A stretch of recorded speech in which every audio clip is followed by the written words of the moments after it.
So today we are going to talk about the state of the market. I do think it's timely. This is a very interesting time of the year. One, because we have the holidays around the corner. And it's interesting because now 2 years in a row, interest rates actually have gone down in around the same time period, right?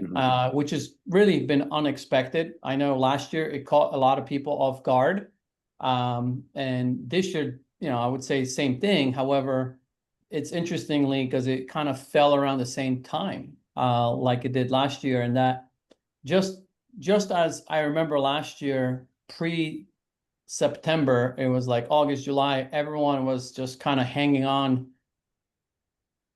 like to whatever they could in terms of hope, but there wasn't much for a lot of the flippers. I remember last year, because as we were heading into, the fourth quarter, we usually know things slow down. So everyone was expecting a pretty crappy end to the year, the way things were heading last year. And then rates all of a sudden dropped by almost a point, I remember, and it brought this resurgence into the market. At least it did in San Diego, and I'm assuming it's probably going to happen all across the country. Rates drive a lot of the activity. And then next thing you know, when you see the data, data lags a month minimum. So when you start seeing the data come out October, November, and you start looking back at the graphs, all of a sudden, as there was a value depreciation leading up to, August / close to September, and all of a sudden it turned around, right, in September, and the values kind of flattened towards the end of the year. So seems like similar thing is happening right now based on everything that we just briefly talked about within the last few weeks. But we're going to go a little bit deeper still, though, as far as what the headlines are, because headlines are still, I would say, pretty negative, despite rates being lower. And that does have an impact on the psyche of people. So I do want to start really with that, is keeping an eye when you are, regardless if you're an investor or a realtor, is keeping an eye on what are the headlines that the public is seeing, right? What is media talking about? What is, on TV or online, like Redfin, for example, new listings creep up as would-be home buyers back off, haunted by high prices and economic unease, right? Like one headline. This is from October 16th, today. Okay. I'm not going to read the details on the bottom. That's not as important. But what I want to point out is these headlines. Buyers stay in the shadows, spooked by financial jitters and rising prices. Home buyers are canceling deals at record rate. Here's why. Like, some of this is true, of course. Some of it is kind of just a bait, right, to get the attention and readers to them. This one, I want to particularly say that, yes, this, I believe, is to be true in many areas, right? And they actually have a stat, roughly 56,000 U.S. home purchase agreements were canceled in August, equal to 15% of homes that went under contract that month, the highest August percentage in records dating back to 2017. I think that's pretty newsworthy. And maybe that's, again, that's might be a true stat, yet it still obviously is a negative stat, right? It's not helping the overall feelings, I guess, that people are going to have, or certainty about the market if they are a buyer in today's market or a seller, right? They might be questioning everything, right? And as expected, buyers frequently back out of deals when they find issues during their inspection. They have trouble selling their existing home, or their financing falls through. And I literally had one of these situations just now. We put a property under contract during the perfect time in San Diego, which was about a month ago. We got the repair request, guys, and I kid you not, I've never seen a repair request like this. This was, I think, 4 pages long, and the realtor literally copy and pasted things from the inspection report. I mean, things that didn't even make sense, right? Which was almost like some of the things that were on this list said recommended to. So we literally had items that just said recommended to, and we didn't know was that. So are we are they asking us to do this repair, or are they just, what does that mean, right? So, and my client, even though I told them, like, look, this is crazy. I've never seen anything like this. Number one, this realtor seems not to have much influence or input to what the buyer's supposed to really, perform as. Like, that's not normal, right? Where you do that. And then the realtor doing what they did, copy pasting, doesn't look like they are a professional that's been doing this for a long time. So the experience is really crappy, as you would expect. However, we also have to look at the reality of the situation, timing of the market. If we cancel now and go with somebody else, put it back on the market, what is that going to look like? Is that something that my client wants to do? And she's got a great contractor that will do work for really cheap. And she literally, I've never seen this, she literally agreed to do everything on the list.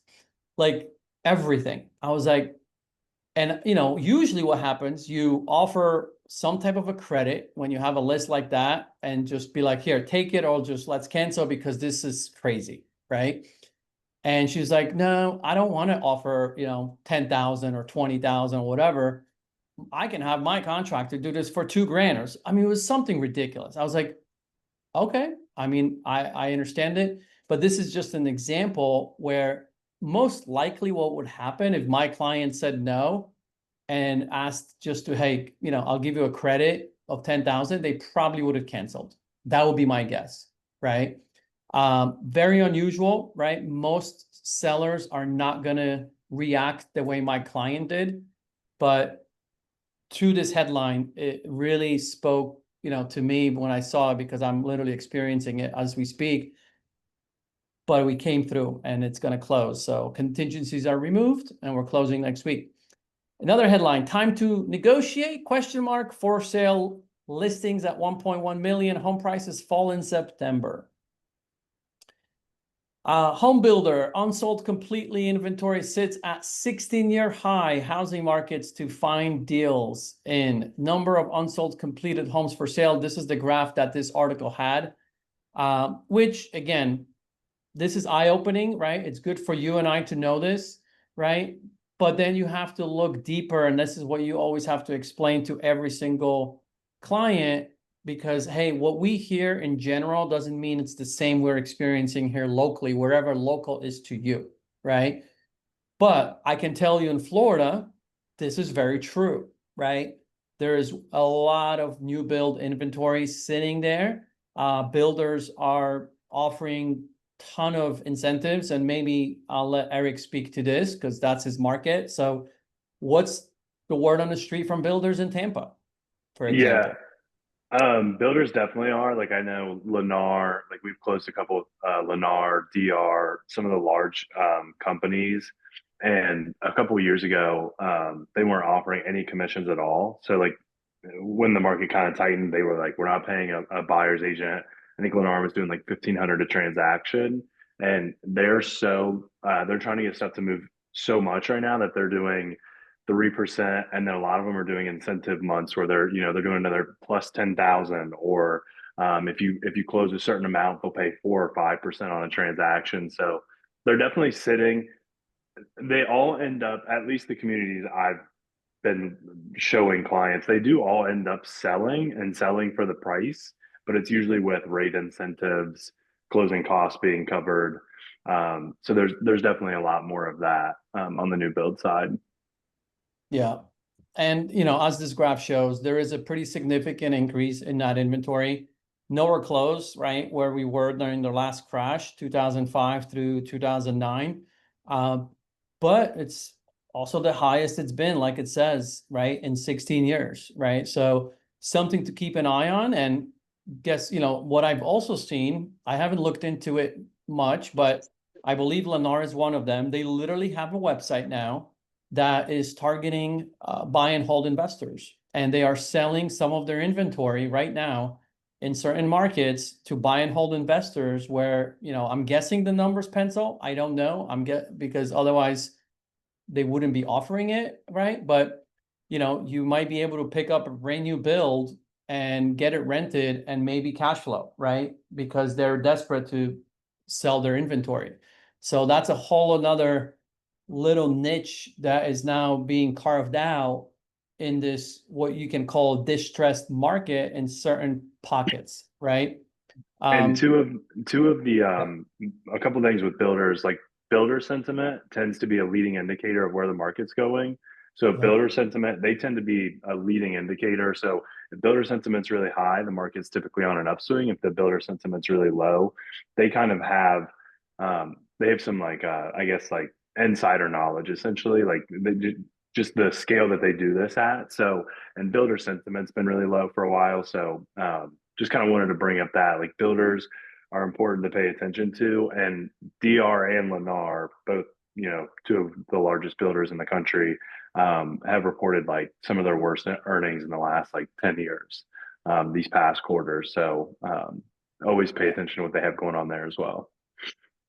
And really what's driving that is not, it's very pocket driven to several states, right? So it's a lot of the, like the Texas, the Florida, which is what you see here, that's kind of bluish on the map, right? And what this states is the breakdown of these unsold new builds. We have a good idea where they are based on total active inventory homes for sale, including existing. Much of it is likely in the Mountain West and Sun Belt, particularly around the Gulf, right? Indeed, some builders are experiencing pricing pressure, particularly in pockets of Florida and Texas. Those are obviously the highest. If you have followed some of the data trends, you probably know. And resale inventory there is well above the pre-pandemic levels, but in many different parts of the country, it's not, right? So that's really where you can see the stress is really hitting hard on these builders, and it's impacting the bottom line the most. But this is a really good map to keep an eye on. And by the way, where I get a lot of this data is Resi Club. I highly recommend you sign up to their newsletter. It's so informative. I believe they send an email once a week. A lot of the information they send is free. They also have a paid membership. I only look at the free stuff, and it's so much good information. So a lot of the slides you see is from Resi Club here. And this is a really good map to look at. So basically what this means is when you see, this is comparing inventory to September 2019 to now. And as you would imagine, Florida and Texas right now are leading the way, and Nevada, in terms of how much more we have in inventory compared to September of 2019. We are 23% higher for Florida, 31% higher for Texas, right? We have several other states, Colorado, 29% higher. But then as you start looking, California is still -7 as a whole. Now, also, you got to keep in mind too, California is such a big state. So you might have to break it up into different parts, right? And go deeper to a local level. But at the end of the day, there is also some interesting stats for Northeast. As you can see, they are still in the negatives, which is crazy to think. Literally, they are still 38, 57% for New Jersey. That's actually a state where I grew up. Crazy to think. Under 57% still to this day. 60 for Illinois. I mean, -40 for Alaska. So there's still a lot of states. So when you're speaking from someone from the Northeast, you might have a very different experience of a conversation. And I put those bullet points on the left there: seller financing, subject to, assumable, short sales, REOs, right? So when I do quite a bit of business with assumables type of clients. When I speak to somebody that wants to look for an assumable, let's say in New Jersey, my answer to them, like, good luck. Like, the chances of you getting an assumable accepted is probably zero, right? Finding somebody to be willing to be creative and do seller financing or subject to in New Jersey or Illinois or Massachusetts is probably zero as well. Not that it can't happen. So maybe let's put a 5%, maybe put 1% on that, right? Short sales, again, the chances are probably zero. REOs probably zero. But if I like to be in that space of that distress type market where I want to get creative when I'm speaking with sellers, if I'm a buyer or, as an investor, if I'm a realtor working with an investor, well, where would I want to start focusing on? Well, I would go towards the blue states that have the blue on, right? Because that tells me right away on the map, that's where the inventory is higher. So most likely, just by looking at this alone, there's a higher probability that all of these could be true and workable in those markets, right? I know for a fact that short sales are absolutely happening in Florida. And Alicia, are you on by any chance? Yes, Alicia is on. If you are listening and you can mute yourself, you can speak to this, because Alicia, she's actually was one of our expert speakers on this topic. She's a short sale negotiator. She owns a short sale negotiating company. And I would bet she does a lot of short sales in Florida. Anything you want to say to that, and add what other states are pretty popular for you? Hi, sorry, I'm multitasking, but Oh. did you talk to me about what is popular for me? Is Florida right now? Texas is hot. I mean, we have still a lot in Kansas City. We're seeing more and more in Georgia. Was that the question? Like That was the Atlanta, question. I've seen a lot more pickup in that area. I Yep, don't do a lot. I have also Colorado. You don't see those very, very dark spots, but it's also where we're marketing, right? So once that's I true. got with a team that's down in Atlanta, I started getting tons of referrals for that, southern eastern border kind of area. And Texas Yep, is definitely sitting still. I have agents calling me saying that the new builds, the fact that they're still building, like you were just saying, I heard part of it before I got a call about the builders, they're building in those areas still. So the houses that were bought 2 years ago are now just having trouble moving because they're 2 years old when you're comparing them to new ones in the neighborhood with the builder incentives. yeah, So that's what I'm perfect. seeing. All right, awesome. Thank you for Yeah. adding some value there. But yeah, absolutely. So anyway, so I want to put that in there to keep that in mind, because that's absolutely is happening in those particular areas. But this is some good stuff. Eric found this, some leading indicators, and this I believe came from Redfin as well. So what you see here, it's a pretty cool column breakdown. So what we're going to kind of go row by row. So daily average 30-year fixed mortgage today, 6.27 as of October 15th. And then you have the next column, recent change, up from 12-month low of 6.13, 3 weeks earlier. Not anything huge.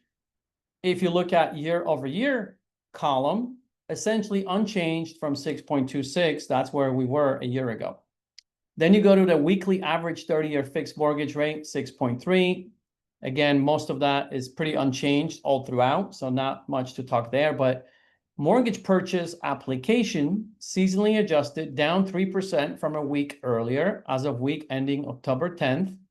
But they are up 20% if you compare year over year, which I don't know if you guys remember, but a year ago, rates did drop, but then they actually started going up again in October.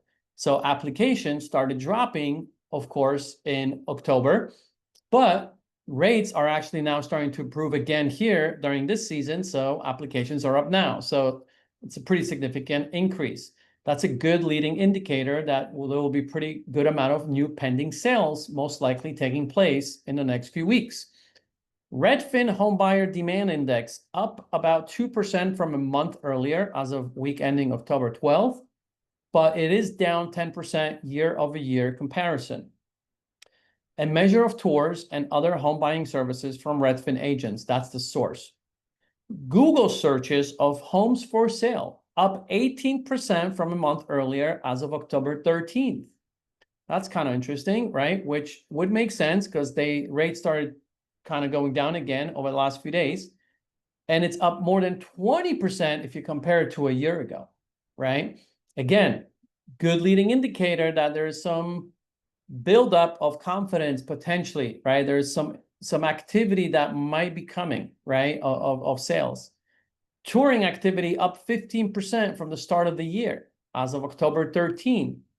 At this time last year, it was down 2% from the start of the 2024 year. Okay. That's a pretty big difference when you compare year to year. So I found this to be pretty interesting that Eric found. So all of it right now, if rates don't change and they continue to slowly maybe go down or just hover where they are, the other leading indicators are pointing that we might start seeing pretty good activity again. But this is, keep all of this in mind. This is macro, right? This is a macro view, right? So you still have to look into your specific market. This is interesting too. Metro level highlights, 4 weeks ending October 12th, 2025. These are the Redfin's metro level data, includes the 50 most populous US metros. Select metros may be excluded from time to time to ensure data accuracy. So we got median sales price, metros with biggest year-over-year increases. Cleveland, Eric, close by, kind of, I guess, to Cincinnati, 12%. Detroit is up almost 9%. Providence, Rhode Island, Anaheim, California, that's kind of surprising. Warren, Michigan, 6.4%. Metros with biggest year-over-year decreases. Austin, Texas, Dallas, as expected, Texas leading the way. Atlanta, there is Georgia that Alicia was talking about, Jacksonville, Florida, and Fort Lauderdale, Florida. All as expected, okay? Now, pending sales. This is interesting, right? If I just showed this to a consumer that didn't watch the media, didn't read the news, doesn't know anything about the market, and they just saw that stat, pending sales, Tampa, Florida, up 15.9% compared to last year, they might be like, oh my goodness, let's put my house on the market. I'm going to sell this thing for top dollar, right? Until they read the note that coincides with that stat. And the note says pending sales rose most in coastal Florida, largely because 2 major hurricanes stalled the state's housing market at this time last year. Small little detail that if you don't include in the context, that stat alone might literally completely throw your mindset off of what is actually happening and what the reality is. Eric, you unmuted. You wanted to say something to that? When I saw that, I was like, I know. I was gonna say also too, though, like if you look at and we'll talk about it later on in it, but if you look at our market statistics, and it's not even year over year, some of them are month over month. This is like the busy season in Florida. So like even on our listings, we've seen a lot of activity just increase because once, living down here, like it's been unbearable to go outside for the last, 3 months. So once that weather leaves, like a lot of people start to go out and look at homes, they go out to open houses, like we're finally, we're in the 80s, but there's no humidity. So October is actually a really busy year, and we get the snowbirds this time of year. So everybody's coming down from up north, and they're renting and looking for a place to purchase. and I would add that still doesn't make sense that pending sales would be up 15%. If we did not have that hurricane last year, that would have been, that Tampa stat would be on the other column, probably where it would be in a negative year to year percent, most likely. Maybe because our month to month is like jumped up quite a bit. Like a lot of the negativity around Florida, and like I said, I know we'll probably talk about it, but like Florida tends to be a leading state for everything in terms of, when the market starts to switch. And we're already starting to see like a lot of our, active listings and things like that finally start to plateau off. Like they were increasing by crazy numbers there for a while, and now it's starting to plateau off. We're starting to see more like our solds are pacing the same amount as our pendings and our actives, which is good. Whereas like Cincinnati, we started the year at 1,800 active listings, and then I didn't put it in this slideshow, but I can pull it up. I think we're at like 4,900 now, which is the highest I've seen it since before 2020. I think the lowest I saw in Cincinnati as a whole was about 1,500 listings, and now we're at almost 5,000. I remember when I was running my numbers in 2019, like 6,000 or 7,000 what was on the market. So we're almost back to where we were pre-pandemic. Got it. Yeah. Yeah, but then metros with biggest year-over-year increases for new listings, Tampa is winning that one, which would make sense, right? Because the listings last year, that doesn't mean that they didn't come on the market. A lot of them probably did, or they stalled. So now that increase makes sense that now when you compare it to previous year, that hurricane also played a role in that. And then you got Pittsburgh, Washington, D.C., West Palm Beach, and Philadelphia. But then the decreases, Denver, San Fran, Anaheim, Nashville, Riverside. So these are just all good stats. So if you're in the market, or looking to invest in different markets, look at these different stats. These are all leading indicators, right? So what is Zillow saying? Where is this going, right?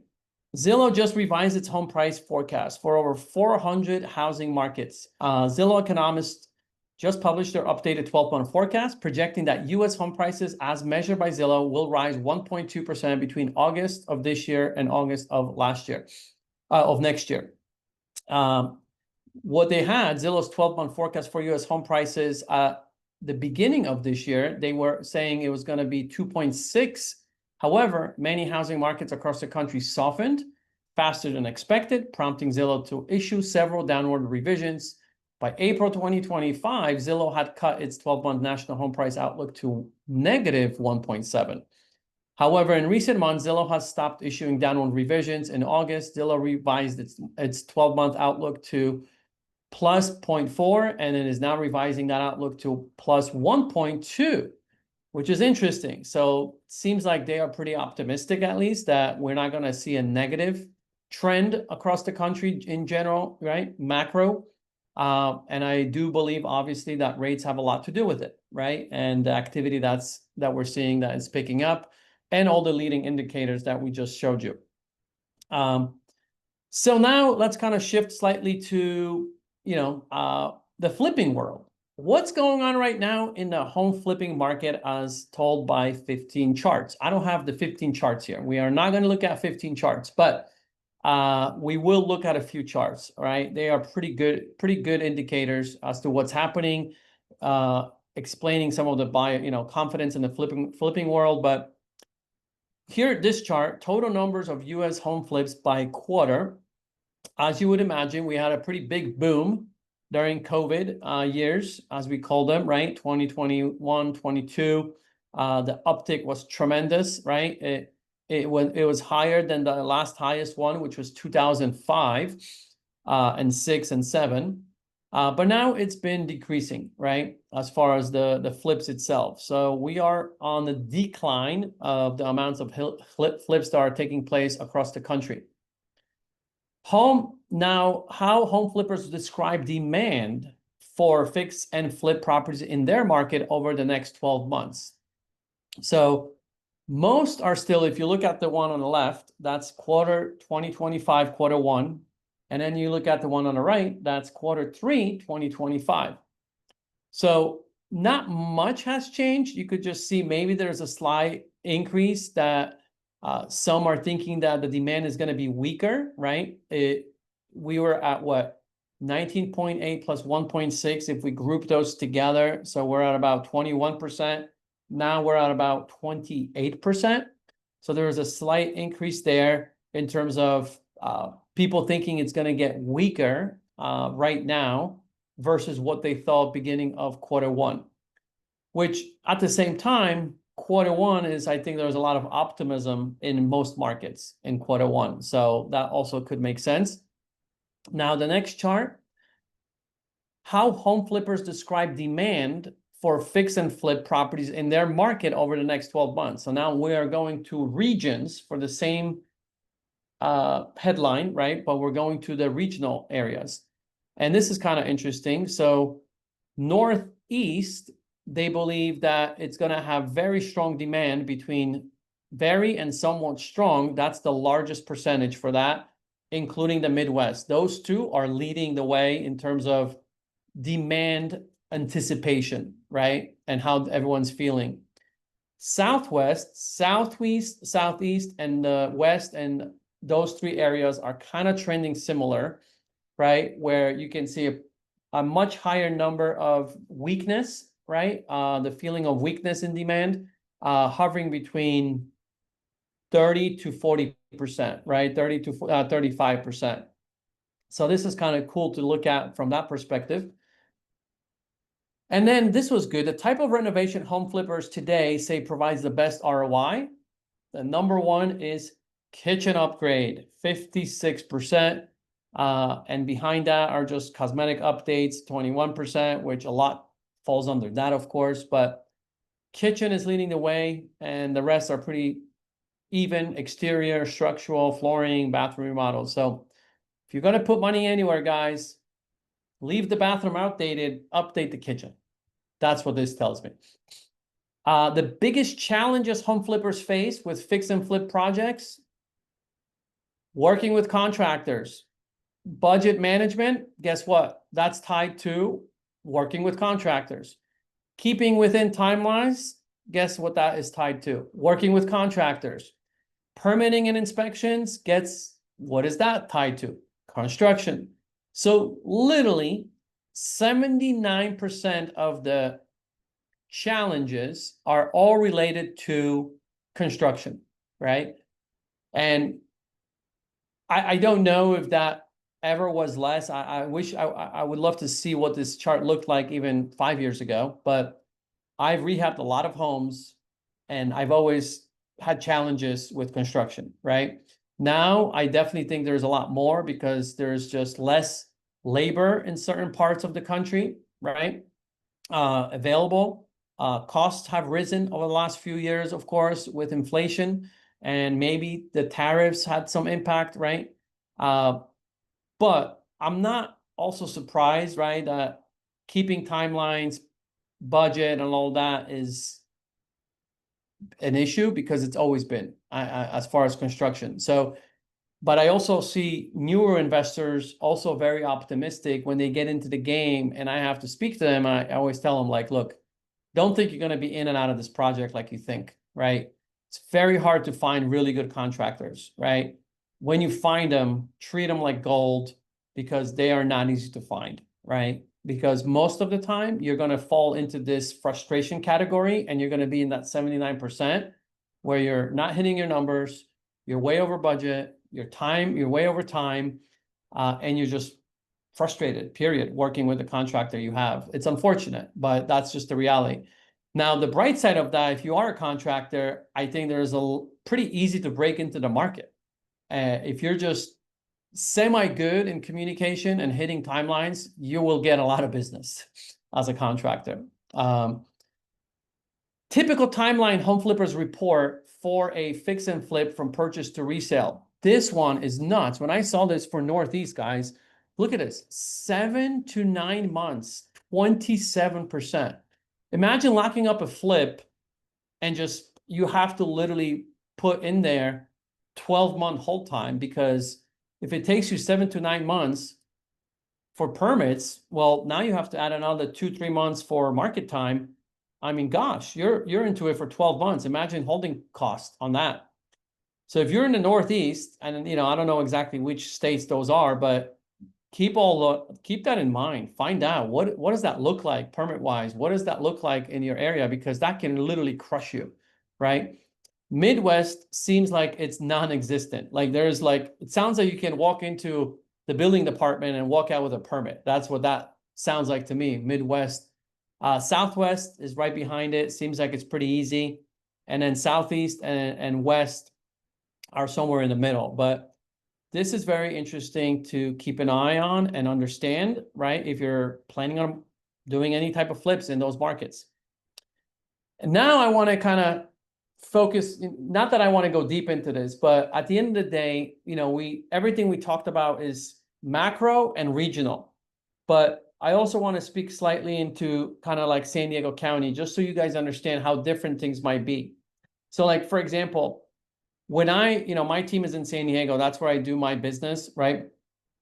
One thing, of course, I keep an eye on all these different things I showed you, all these graphs, all these stats, but really what you need to do, wherever your market is, you need to find the best resource to get this type of data. I get a lot of my data from the MLS, right? And I also subscribe to a newsletter called The Real Report in San Diego. So I think Dawn Hill is from San Diego. I don't know. You might know Brian Daly with the Real Report. I get a lot of my data from Brian, right? Good dude, know him.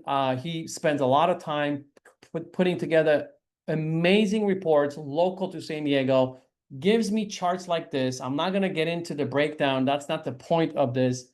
But he gives me a synopsis of what he feels the data is telling us, right? You need to do that in your local market, wherever you are. If you don't, you might completely be misguided by the general headlines, right? But for example, this graph right now, look what just happened. In September, guess what? The median price per square foot analysis is telling us that we are now going up in value, right? Why did that happen? Well, in San Diego, our inventory was, if you remember on that map, we're at -7 for the whole country when you combine, look at the inventory compared to pre-pandemic. So our inventory has increased, yes, but it's not as crazy as Florida or Texas, right? So we're pretty even there. And when rates dropped, we all of a sudden got multiple offers on properties, right? Maybe not 10, but we would get 2 or 3. And now all of a sudden, the median price per square foot went up, right? So now that's the new trend. I think it's going to level off as we head towards the last few months of the year.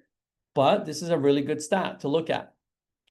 Average percent of original list price, original price has also reversed course, right? It was going down, going down, going down the whole, since about April of this year.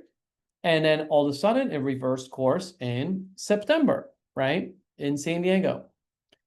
Our 3-month outlook for San Diego, we always see some price declines in November and December as all, but the most savvy buyers typically take a pause and motivated sellers make concession. 6-month outlook, we recover what was lost in Q4, but that still means we're down 1 to 3% year over year compared to March of 2025.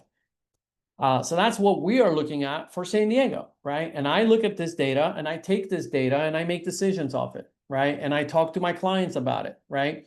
So when I meet with clients, I don't really talk about the information I was giving you on the beginning, right? From Resi, because that's general market consensus. I go into specific graphs and data in my specific county, right? And I let the data do the talking. So I'm going to let Eric talk about Florida a little bit. So when he's meeting with sellers, when he's meeting with buyers, I mean, I'm sure he's using data to help him with those conversations. So go ahead, Eric. Yeah, and so we always try to come at it with just like where the active inventory is, but we try and keep it as close as we can. So we break it down zip code wise. I think I've pulled it up before, but like Redfin has a really good tool. I actually like a lot of their tools until I was using their some of their new stuff, but they have a really good tool where if you go by zip code, it'll give you a breakdown of like the active inventory, what it's been month, 3 months, 6 months, year, 5 years. So it'll give you like a long picture, and then you can base it off of price as well. So in total, though, like Florida, the inventory was going up, starting to plateau now. So we've kind of seen that recently. This is our busy season, so I think it'll be really interesting to see what comes out of this, next few months. I think, if we go into next year and the inventory is continuing to rise, then we'll kind of see that. And then same thing you were talking about, Randy, it's very pocketed in Florida. So that kind of like southwest portion of that map, luckily not included in our data, but this is directly from seller. So Northport, Punta Gorda, Port Charlotte, and Cape Coral are actually the leading cities in the nation for price decreases year over year. So, and Cape Coral, where Cam lives, that was the foreclosure capital in 2008 per capita. There's more foreclosures in Cape Coral than any other city in America. Kind of leading the way again. I don't know why that area likes to get hit so much. So, active listings a month ago were about the same. That's what I was saying. We're plateauing off compared to a year ago. We're up 8%. And all of this, I will kind of caveat it. The seller MLS also includes Puerto Rico. But this data doesn't, just includes Florida. New listings up 1% from a month ago, but up a year ago from 0%. So that's what I was saying. We're kind of plateauing off from there. Pending sales were down 4% compared to last month, but we're up 9% a year ago. So that's what I was saying. Even with the hurricanes, we're still seeing it kind of increase those pending sales. Listings sold were down 1% month over month, but a year ago we're up 11%. Average days on market, this has kind of been the tale of Florida. So we're up 3% compared to last year. We're up 32% in total. Every single one of our listings that we have, they tend to end up selling. The problem is they just take longer. So that's one of the data points we're using with our sellers. Like a lot of them are our sales to price ratio in Tampa. We track it every week. In a weekly newsletter we send out to all of our clients. We're still selling at about 97% sales to list price ratio. That's something you can track inside of our MLS. So sellers are still very sticky on their numbers. It's just they'll sit on the market for significantly longer. And then if they're really motivated, they'll do price drops. Total sales volume was down 4% a month ago, but it's up 7% compared to a year ago. Our average sales price a month ago was down 3%. Year over year, it's down 4%, which is about where we're at with Florida. And then months of inventory, we were up 2% a month ago. We're down 2% compared to a year ago. We're just about at the balanced market of 6 months.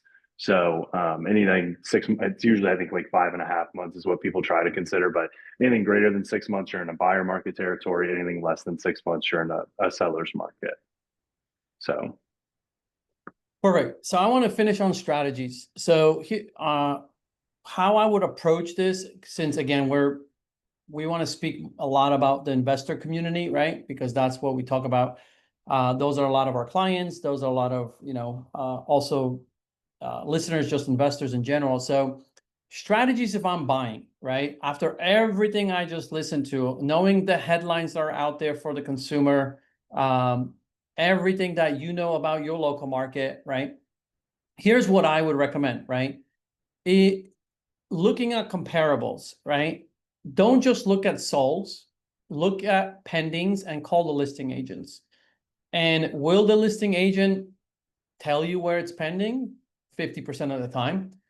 Can you get close? Yes, through strategic questions, right? By asking like, oh, okay, I see, it went under contract in 30 days. Are you, 20,000 below list or above, or 20,000 or 30,000, right? You start using bigger numbers and come back and ask good questions, and you might get a pretty close feeling of where they're at.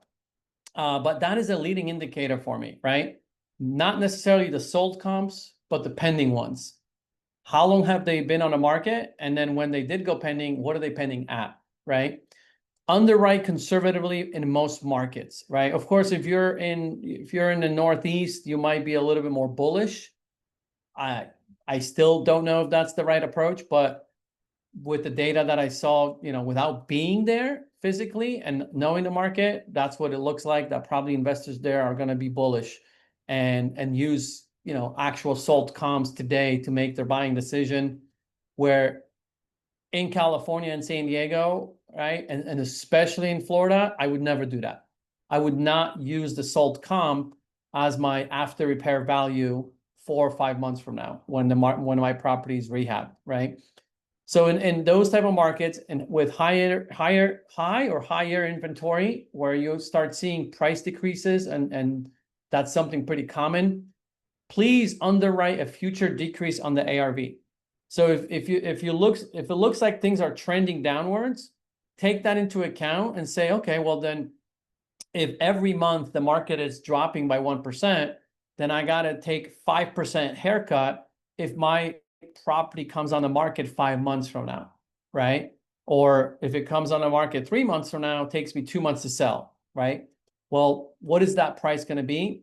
I'm going to then say, okay, well, if the ARV today is 500,000, well, in 4 months, when I go to market and I want to take the 5% haircut, I'm going to decrease it by 25%. 5% of 500 is 25,000. So now my ARV is 475, and I'm using that to make my buying decision today, right? And use data as your support to why you're asking what you're asking on your asking price, right? And let the agents know what you're doing and why, right? Let them know, like, look, yeah, maybe today, the after repair value today, if I put the house in the market today, might be 500,000. But in 4 months, based on where the trends are, what the trends are telling me, which is decreasing of the market in this example, I have to put that lower by 5%. That's why I'm using 475 as my ARV. And then I'm calculating backwards from that number to what is my purchase price, right? So that's what I always have done when I was doing a lot of flips in San Diego. Always looking, okay, what's pending? What's my leading indicator telling me? And then how should I underwrite this deal for the future ARV? Can I be more bullish? Is the market going up? Great, I'll be a little bit more bullish, right? If it's trending down, well, I got to go downwards, right, on the ARV. And I also have to account for extra hold time, right? So if you on standard we're underwriting deals for 6 months, well, consider maybe adding 2 more months to it, right?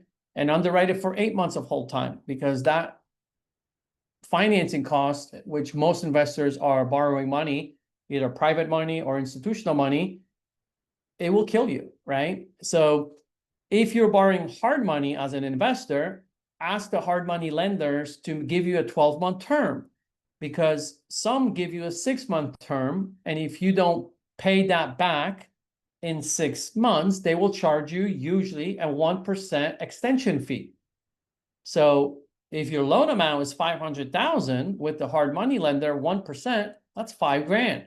So there's plenty of hard money lenders that do 12-month terms. I would lean into those, okay, in those markets where things are slower. Also, keep in mind, I find a lot of investors forget this, which kind of trips me out. Why?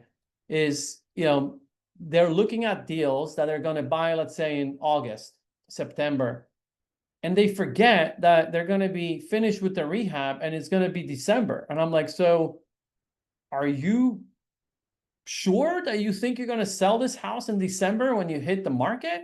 Like, are you not adding an extra month potentially that you might have to bump this to January to actually put it on the contract? And a lot of them didn't think about it. I'm like, you have to kind of project out, like, okay, if I buy this house today and I'm done in, let's say, based on what I'm projecting in 2 months or 3 months, where does that land me on the calendar, right?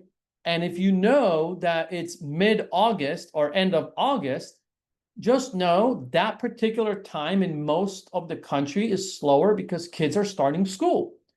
Any time between mid-August to mid-September, activity slows down across the board, across the country, because parents and everybody is focusing on school, right? So you got to keep this in mind. November, very logical. Thanksgiving all the way through December, usually it's just a slowdown in most, right? That's just logical. Can you sell houses then? Yes. Will you get top dollar for your flip then? Probably not, right? Now, if you don't care, that's fine. But if you're trying to hit a certain number, you might want to add an extra month to your hold time and go live in January if you don't get the number you want in December, right? What else? Snow months. I don't know. I haven't lived in an area with snow in over 14 years. So I don't, maybe I'll ask Eric, does that impact, let's say, Cincinnati, right? It does, yeah. December and January are the two slowest months in Cincinnati. February is really slow as well. But if you have a warmer winter, which occasionally you will there, you'll notice that the real estate market stays hot. Like you'll have a lot more listings and sales. And then if we have any like polar vortexes or anything like that, which is when it gets really cold, you're in the negatives, lots of snow, you'll see that the real estate market just pretty much freezes up. So pun intended. So it definitely affects it. Got it. So what I heard there is like, if you have a best friend, the weatherman on Fox 5 News, then maybe ask him, what is his prediction for February, and then make your buying decision based on that, or no? Yeah, no, yeah, definitely wouldn't do that. But like anytime we bought something and we knew it was going to be listed in January or February, we always tried to hold on. We honestly would try to hold on to it for another month. Yeah. So we would try to bake in an extra month because it is a huge difference in between listing in like January to March. And if you just look at like the average sales price per month, like it dips quite a bit in January, December and January, and then it peaks quite a bit in March, April, May. Yeah.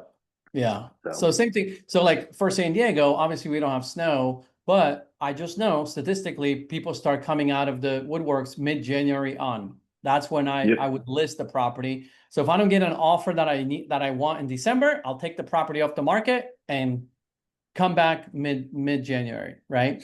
So now if you are selling, right? List under market value, right? And this is, I'm speaking because I'm assuming a lot of the markets are slow right now, right? Overall, just not like where things are just flying off. I always like to go below what the comps are telling me so I can get all the attention. And believe it or not, in many cases, you actually might get a price, offer above your list price in that case. All for interest rate buy downs, team up with a lender. And I don't know if you guys done this math, and we're not going to do it today, but I'm just telling you, this is the truth. It's more beneficial to the borrower and you, the seller, if you're the investor seller, if you're the realtor representing a seller, to offer $20,000 towards interest rate buy down than you dropping the price by 20,000. Let that kind of sink in, right? So again, instead of dropping the price by, let's say 10,000, I would rather scream from the mountaintop that my client is offering $10,000 seller buy down for their interest rate than dropping the price by 10,000. The math works in the buyer's favor and it works in your favor, right? I'm not going to get into it. Talk to your lender about it. Okay. Too much to break down. And of course, market that in the MLS per your guidelines. For San Diego, for example, I'm allowed to put in public remarks that I am offering seller concessions towards a rate buy down. I cannot put the specific amount, how much. That's my guidelines. Find out what yours are. And if you are allowed to market that, put that as the first sentence in the public remarks. Don't bury it at the end or in the middle. Put that as the first sentence in the public remarks. So everybody sees that right away, right? Drop the price by 100 to maybe 500 per week. Why would I do that? My goal, anytime I have a property that's just kind of sitting there on the market in a slower time period, I want to get this in front of more eyeballs every day. And I know that most people are online, Zillow, Redfin, Realtor.com. That's where they're searching constantly. They're not driving around every weekend, right? They're looking online first, then they go to the properties and drive once they identify the ones they want to see. Well, how do I get in front of them on the screen is by hitting their inbox. So if they have their search criteria set up for an area where my property happens to be in, well, guess what? They're going to get an email every single week that there was a price drop for my property. And it's not about the amount of money. It's more about me getting in front of getting in the top of their inbox and reminding them about my property. So it's just a trick, right? So you would literally just drop it by $100 just so it shows up in their inbox. Many people will click on it. I know I do, right? Because I'm in the market to buy a house and I just click on many things that just pop up in my inbox, right? Especially when it has a price drop. And that's a little trick, right? Just be in front of those people. After 30 to 45 days on the market, consider canceling the listing altogether and relist it. And find out with your MLS of what that will look like. If you're an investor, talk to your realtor. Let them talk to the MLS. Some have stricter guidelines than others. I have to get my broker to sign off a cancellation and send it to my board of realtors before they can remove my listing. And I can literally come back with a new listing the next day. I have to redo all the paperwork. So it's work on my end, but it's so worth it. When you do that, what happens? Most of the websites like Zillow, Redfin, Realtor, it pulls that, right? It gets syndicated to those websites. and it will show days on market as 1. It doesn't add all of the cumulative days on market that I was on, if it was 30 days or 60 days. It usually, in 95% of cases, it will show as it's a new listing. So guess what? That same consumer that's been looking in that area where my property is now going to get an email, new listing, even though my property's been on the market before for 60 days or 30 days. It will not pop up in their inbox as a new listing, 0 days on market. That's what I want. And most people, they don't scroll down. They don't look at the history of the listing. They don't check that, most of them, right? And I just want them to click on my property, look at my photos, and fall in love with what they see and go schedule a showing, right? Because a lot of times it's just timing for that consumer. And if that weekend works for them and I happen to be in their inbox and they see it as a new listing, they might schedule a showing. I've done this so many times, and I'm telling you, every time I get a bump in showing activity, right? Now, what I also do, though, is I change the main photo. I don't come out with the same photo. So a lot of times I'll have an exterior photo, when I first hit the market, and then after 30 to 45 days, I cancel the listing and I come back on the market with an interior photo as the main photo. And I actually move the exterior photos to the end. So if someone happens to remember my house, they might not anymore, right? They might see it later because it's at the end of the photos, but they might fall in love with my interior photos again and get reminded about my property, or think it's a new property they never saw, but they might have seen it before, right? So I changed the main photo to kind of trick the system a bit, right? And the consumer, and also move the exterior photos to the end. If your property is vacant in that stage, maybe this could be the good time also, as you're canceling and relisting, is to do virtual staging. Again, just so it shows better online, right? And some people don't like virtual staging. I like it from a standpoint of visual, what it looks visually to people online, and that's where people start their search anyway, right? For me, it's all about getting people to my house. Once they're in my house, some of them are going to like it, and some of them, they're not going to like it. But if I can't get them to the house, how can I even get them to like it, right? And fall in love with it and submit an offer. So virtual staging will help, right? Regardless how you feel about it. So some of the tricks, and here's how my specific case study that I'm going to finish on. In San Diego, I had a flip.